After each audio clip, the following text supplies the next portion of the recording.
Hi, this is Mark Cupp, Executive Director of the Lower Wisconsin State Riverway Board with your weekly Riverway Report. It's Wednesday, June 6th, and it's another gorgeous day here in the Lower Wisconsin River Valley. Looking at temperatures in the mid-70s today, but we got a hot one coming up for this weekend. Looking at the high 80s, maybe even 90. Not much chance of rain, but as always, be wary of the weather if you're going to be going out on the river, your fishing boat, or canoeing, or kayaking. Just be sure what the conditions are. As far as river flow goes, we are looking for trending down on flow. It could be almost pushing record flows for this time of year, frankly. This morning at Prairie du Sac, we're running at 3,700 cubic feet per second. At Muscadet, about 6,000, which is well below normal for this time of year based on the 100-year average for the state. So just beware of your conditions, particularly if you're going to plan on taking your motorboat out. As far as canoeing, that means lots of sandbars available for camping. But when we get low water conditions, a lot of people get complacent about their safety measures, and just remember that you still have drop-offs on the sandbar.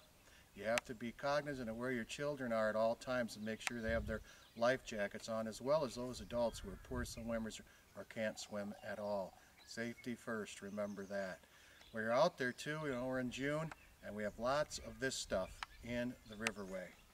Poison ivy, and this is not like your typical poison ivy you might see in the woods. This is big poison ivy that climbs up the trees and vines, and sometimes at the base can have a diameter of that big. So remember, leaves of 3, let it be. We're looking at events for this weekend. We want to talk about the various dairy breakfasts that are going on in the region. You can find out about those at travelwisconsin.com, but particularly right close to where we are here at the Buena Vista Boat Landing near Gotham, there's going to be the Richland County Dairy Breakfast.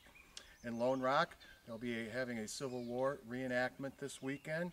Down in Boscobel, we're looking at some antique club truck and tractor pull related events and an antique car show this weekend. And in Prairie du Chien, we're looking at Cajun Fest. You can find out about these activities by taking a beautiful drive on Lower Wisconsin River Road, State Highway 60, that goes from Lodi to Prairie du Chien. Go to scenic60.com, scenic60.com. And lastly, feel free to contact our office for any questions you may have about the Riverway, events going on in the area, 1-800-221-3792, or visit our website at lwr.state.wi.us. Remember your Riverway ethics when you're out there. Have a good time, pick up after yourself, and don't bother others. Until next week, I hope to see you on the Lower Wisconsin State Riverway.